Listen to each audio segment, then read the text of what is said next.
ये सरकार के कमजोर पैरवी, मतलब तक सरकार की इच्छा नहीं थी कि उत्तराखंड की महिलाओं को आरक्षण दिया जाए, तो उनके वकीलों ने उसमें ढील छोड़ी और वह उत्तराखंड की महिलाओं के विपक्ष में फैसला चला गया।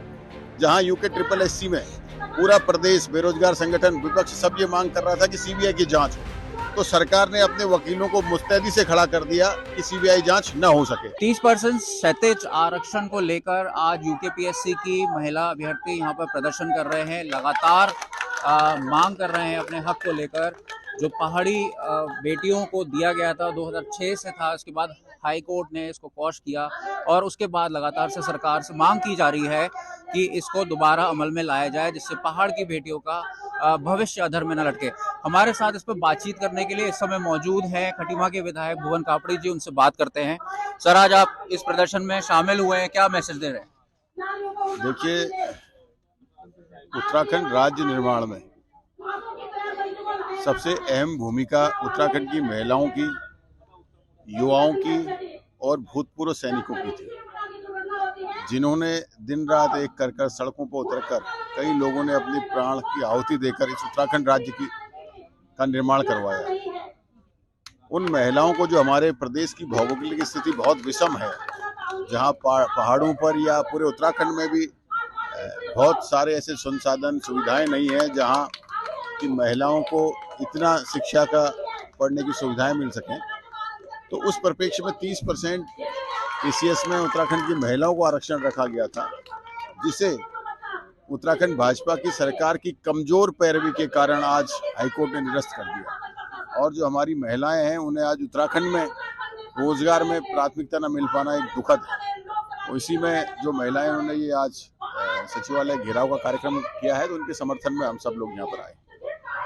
अगर हम बात करें महिलाओं के हक को लेकर, महिला सुरक्षा को भी लेकर बात करें, आपने हाई कोर्ट में अंकिता केस में भी आपने अपील दायर की थी, और इसके साथ साथ जो और मांगे आपने की गई थी, तो हाई कोर्ट की तरफ से राहत नहीं मिली। तो क्या लगता है आपको कि सरकार की तरफ से पैरवी में कहीं कमजोरी है? देखिए, सरकार का दोहरा चेहरा, हाईकोर्ट में जो सरकार के नामित सरकारी वकील होते हैं, वो सरकार के चेहरे के रूप में काम करते हैं। जहां एक तरफ पूरे प्रदेश की महिलाएं 30% आरक्षण की मांग कर रही है, सरकार के कमजोर पैरवी, मतलब तक सरकार की इच्छा नहीं थी कि उत्तराखंड की महिलाओं को आरक्षण दिया जाए, तो उनके वकीलों ने उसमें ढील छोड़ी और वह उत्तराखंड की महिलाओं के विपक्ष में फैसला चला गया।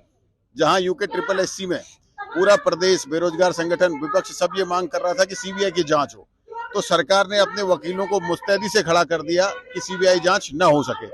तो सरकार जो है, जिस चीज की मांग जनता कर रही है, उसमें तो अपने वकीलों को मुस्तैदी से खड़ा कर रही है कि सीबीआई न हो, और जहां महिलाओं के अधिकार की बात है, वहां ढील दे रही है। तो सरकार का दोहरा चरित्र, सरकार को जो नारा है, बेटी बचाओ बेटी पढ़ाओ और जो है युवा नेतृत्व तो मजबूत उत्तराखंड, तो दोनों खोखले साबित हो रहे हैं। सरकार के ये नारे सिर्फ लोगों को कहने के लिए हैं, चुनावी जुमले हैं। इस पर सरकार कहीं खरी नहीं उतर रही है, और सरकार जो है महिलाओं और युवाओं के साथ प्रदेश में जो है न्याय नहीं कर पा रही है। क्या लगता है आपको, किस तरीके से इस समस्या का निवारण निकलेगा? क्योंकि लगातार यूके एसएससी हो या यूकेपीएससी के मामले, अब यूकेपीएससी में भी परीक्षाएं यूके एसएससी की आ गई हैं, वहीं यूकेपीएससी में इन मामलों को अभी तक सॉल्व नहीं कर पाई है। किस तरीके से होगा इसमें? यूकेपीएससी में जब सरकार ने भर्तियां दी हैं, तो सबसे पहले तो आयु सीमा बढ़ाई जानी चाहिए। जिन लोगों ने पहले भर रखा है, जो ओवर एज हो गए, उन्हें स्थान मिलना चाहिए। और दूसरा, यूकेपीएससी में जो 10th + 12th या स्थायी निवासी, ये समूह गौ की भर्ती के लिए मानक रखा गया है, तो मानक स्थायी निवासी होना चाहिए। 10th + 12th उत्तराखंड से किया हो, इसको हटाया जाना चाहिए, क्योंकि 12th तक की एजुकेशन के लिए उत्तराखंड में देश भर का युवा आता है। तो आप क्या उत्तराखंड की समूह गौ की भर्तियों में भी पूरे देश को आमंत्रित करना चाह रहे हैं? क्या आप उत्तराखंड के समूह गौ की भर्तियों में भी उत्तराखंड के युवाओं को स्थान नहीं देना चाह रहे हैं? तो सरकार की मंशा स्पष्ट है कि वो उत्तराखंड के युवाओं के साथ न्याय नहीं कर पा रही, इसको भी बदलना चाहिए।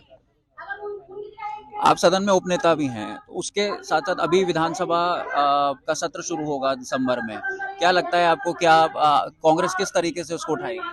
देखिए, विधानसभा सत्र में पिछली बार भी, इस बार भी कांग्रेस बेरोजगारी, युवाओं के रोजगार पर भ्रष्टाचार, रोजगार व्यवस्था, कानून व्यवस्था, महंगाई, जो ज्वलंत मुद्दे हैं, बिजली, पानी, सड़क, स्वास्थ्य, उन सब मुद्दों को मजबूती से उठाने का काम करेंगे। बहुत बहुत धन्यवाद।